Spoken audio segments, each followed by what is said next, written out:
నమస్తే, welcome to SR Rani kitchen. ఈరోజు మనమండి బేబీ పొటాటో కర్రీ చేసుకుందామండి. చిట్టి బంగాళదుంపల కర్రీ అండి. ఇంకోండి ఇంత సైజు బంగాళదుంపలు మనకి సూపర్ మార్కెట్లో లేదంటే బజార్లో కూడా దొరుకుతున్నాయి. ఇప్పుడు ఇవి చక్కగా బాయిల్ చేసుకున్నాను. బాయిల్ చేసుకొని ఇట్లాగా ఫోక్తోని కొంచెము ఘాట్లు పెట్టుకుంటే కనుక అప్పుడు లోపలికి వెళ్ళి మన యొక్క కర్రీ చాలా టేస్టీగా ఉంటాయండి. వీటికి ఇలాగా అలా అన్నిటికి ఘాట్లు పెట్టుకుంటాను. ఇంకోండి 4 టమాటాలు తీసుకున్నాను మీడియం సైజు. ఇవి చక్కగా ప్యూరీ చేసుకుంటాను మిక్సీలో వేసేసుకుని.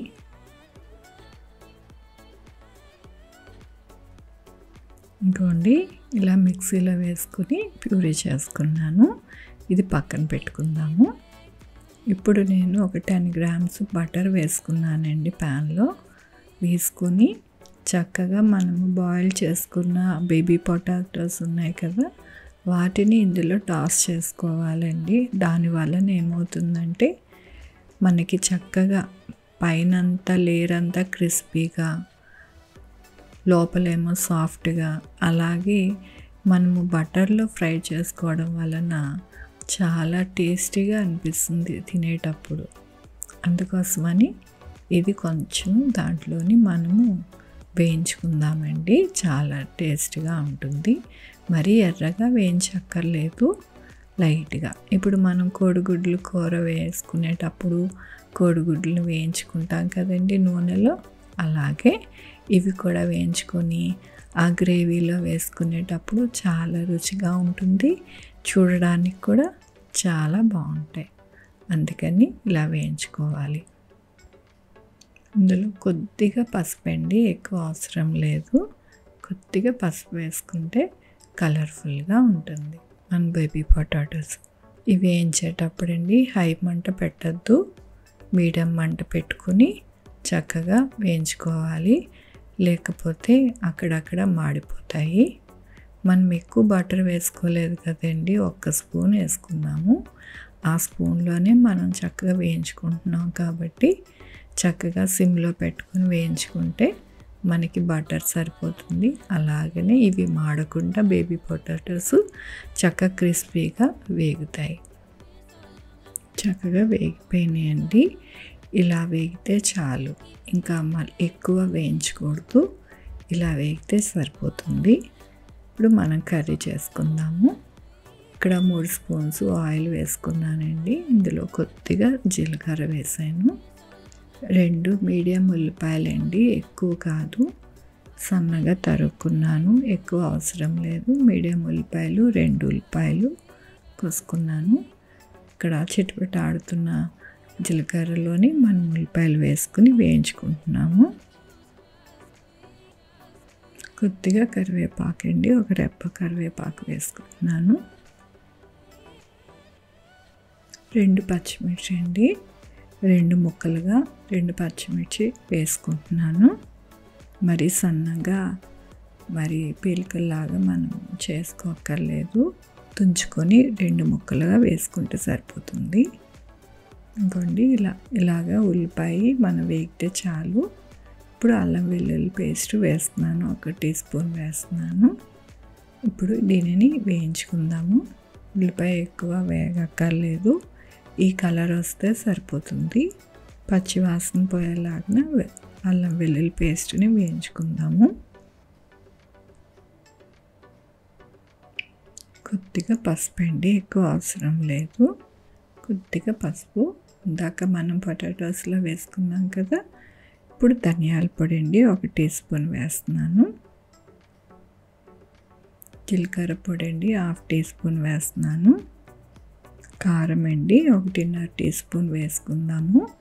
ఎందుకంటే మనం టమాటాలు అలాగే పొటాటోస్ ఎక్కువ వేసుకుంటున్నాం కదా, సరిపడా వేసుకుంటే ఇలా వేస్తే సరిపోతుంది. లేదు ఇంకా కొంచెము మీ టేస్ట్కి తగ్గట్టుగా ఉప్పు కారం మీరు అడ్జస్ట్ చేసుకొని వేసుకోవచ్చు. సాల్ట్ అండి, 1 స్పూన్ చాలండి.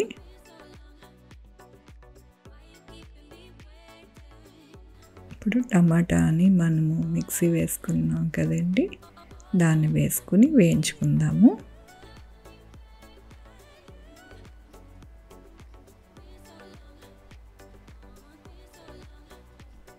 చూసారా చక్కగా ఉడుకుతుంది. ఇట్లా ఉడికించుకోవాలి చక్కగా. అందులో ఉన్న టమాటాలో ఉన్న పచ్చిదనం అంతా పోయి గ్రేవీతో చక్కగా ఉడుకుతూ ఉండాలి.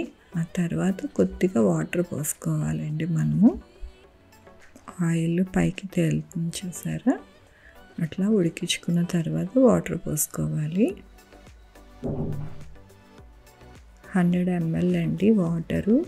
నేను మిక్సీ గిన్నెలో వాటర్ పోసుకొని ఆ మిక్సీలో ఉన్న వాటర్ అంటే టమాటాని కలిపేసేసి వేస్తున్నాను. ఇది చక్కగా కలుపుకొని మనం ఉడికించుకోవాలి. కసూరి మేతి అండి 1 స్పూన్ వేస్తున్నాను. ఇలా వేయడం వల్ల చాలా టేస్ట్ వస్తుంది మన కర్రీ. ఇప్పుడు మనం మూత పెట్టుకుందాము. మూత పెట్టుకొని కొద్దిగా ఉడికించుకుందాము. టమాటా చక్కగా ఉడికేలాగా మనం చూసుకుందాము. చూసారు చక్కగా ఉడికి ఆయిల్ పైకి వస్తుంది కదా, అట్లా ఉడికించుకుంటే మన గ్రేవీ చాలా టేస్టీగా వస్తుంది. అట్లా ఉడికించుకోవాలి.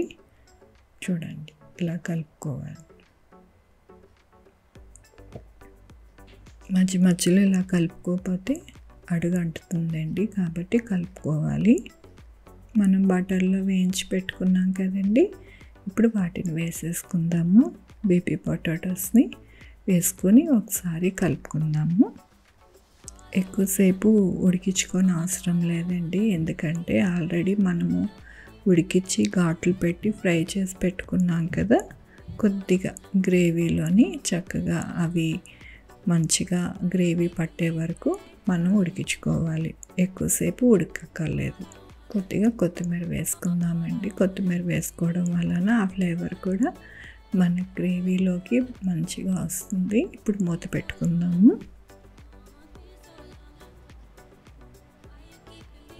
చక్కగా మంచిగా ఉడుకుతుంది చూసారా. అట్లాగా ఉడికించుకుంటూ ఉంటే చాలా టేస్టీగా ఉంటుందండి. ఇప్పుడు కొద్దిగా 1/2 teaspoon garam masala powder వేసుకొని ఒకసారి మొత్తం కలుపుకుందామండి. గ్రేవీ అంతా దగ్గర పడి గుజ్జుగా ఉంటుందండి. మనం అన్నంలో కలుపుకోవడానికి, అలాగే ఆ అన్నంలో కలుపుకుంటూ అవి బేబీ పొటాటోస్ నంచుకుని తింటేనండి అస్సలు చాలా బాగుంటుంది. మీరు వెంటనే అంటారు చాలా బాగుంది అని. ట్రై చేయండి. నా రెసిపీ చాలా బాగుంటుంది. ఆయిల్ అంతా చక్కగా మెల్లిగా పైకి తేలుతుంది కదండి, అలాగా మనం ఉడికించుకోవాలి. కర్రీ రెడీ చేసుకోవాలి. అప్పుడు బాగుంటుంది. కొంచెం వాటర్గా ఉండేటట్టుగా కాకుండా గుజ్జు కర్రీగా మనం చేసుకోవాలి.